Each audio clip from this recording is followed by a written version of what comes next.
Fala, beleza, pessoal? Como é que vocês estão? Mais um dia estamos aqui para o estudo da lição e hoje é lição de terça-feira, dia 25 de agosto. Ponto de virada. Vamos lá? Mas antes de estar começando, como já é de prática, convido você a fazer uma breve oração comigo. Muito obrigado, Senhor, por mais um dia, por um momento que estamos aqui estudando a Sua palavra. Fica conosco, Senhor, e nos ajuda a entender pelo seu Santo Espírito, Senhor. Que ele possa ser o nosso professor e que não possamos também só aprender, mas possamos colocar em prática. Fica conosco, em nome de Jesus. Amém. Ponto de virada. Nossa lição hoje começa exatamente assim. Em meio a esse julgamento caótico, um mensageiro interrompeu Pilatos com um recado surpreendente da esposa dele. Isso daí a gente tinha falado ontem, né? Ela tinha visto Jesus em um sonho e aconselhou a não condenar aquele justo. Além disso, a multidão exigia a morte de Jesus porque ele afirmava ser o Filho de Deus. Essas duas coisas mexeram profundamente com Pilatos. O ponto da virada veio quando a multidão colocou em dúvida a lealdade de Pilatos a César. Eles insinuaram que ele não poderia ser amigo de César se soltasse alguém que se dizia rei. Pilatos teve que escolher arriscar o próprio cargo para seguir a consciência ou preservar a posição, cedendo e ferindo a própria integridade. Era verdade de um lado, a popularidade do outro. Encurralado e com medo de se enfraquecer diante de Roma, Pilatos perguntou: Devo crucificar o rei de vocês? Os principais sacerdotes responderam com a ironia assustadora: Não temos outro rei além de César. Justamente homens que desprezavam o domínio romano. Engraçado, né? Pilatos já tinha tentado várias vezes defender a inocência de Jesus. Não vejo nesse homem crime algum, nem mesmo Herodes. De fato, não achei nada contra ele para condená-lo à morte. Por fim, numa última tentativa, lavou as mãos diante do povo e disse: Estou inocente do sangue deste homem. A multidão respondeu sem recuar: Que o sangue dele caia sobre nós e sobre os nossos filhos. A essa altura, era evidente que havia uma influência satânica intensa em ação. O que eles não percebiam é que essa maldição lançada sobre si mesmos traria consequências terríveis. A destruição de Jerusalém em 70 depois de Cristo foi um dos cumprimentos trágicos dessas palavras.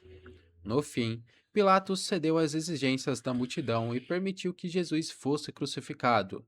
Ele mandou colocar na cruz uma placa, escrita em hebraico, grego e latim, com a acusação: Jesus Nazareno, o Rei dos Judeus.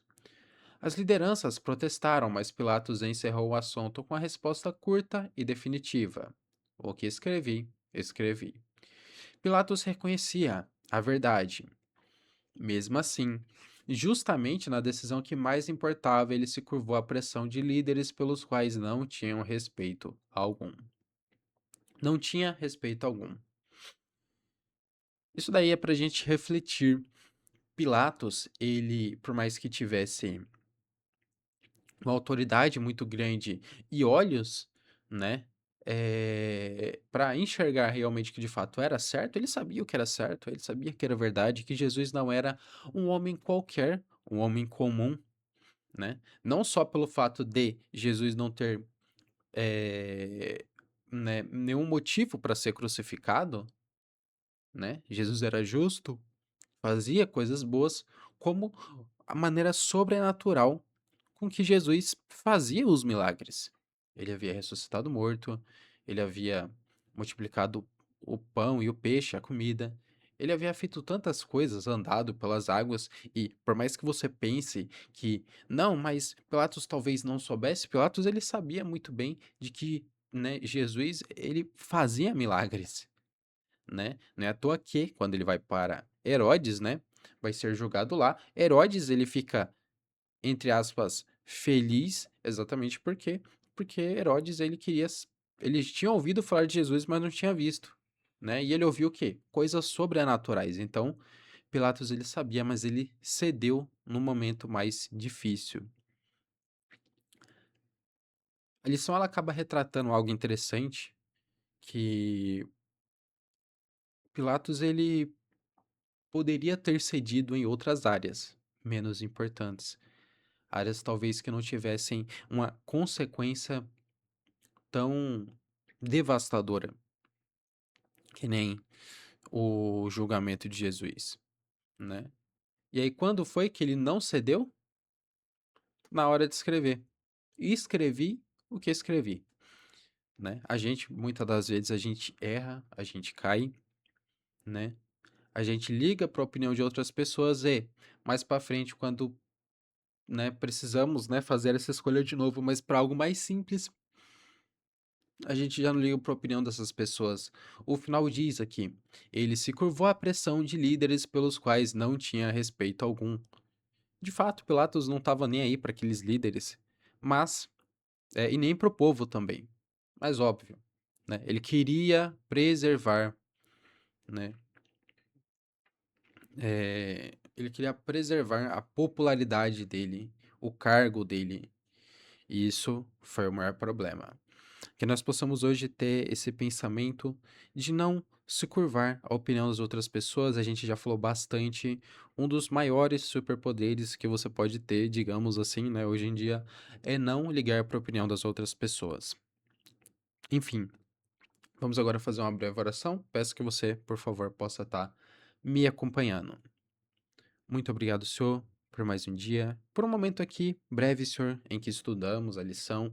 Vimos um pouco, Senhor, sobre como é importante não cedermos à pressão, não cedermos à opinião popular. A opinião popular, na maioria das vezes, é contra o que o Senhor quer e somos chamados para ser diferentes. Nos ajuda nesse dia. Muito, muito obrigado por tudo, em nome de Jesus. Amém. Amém.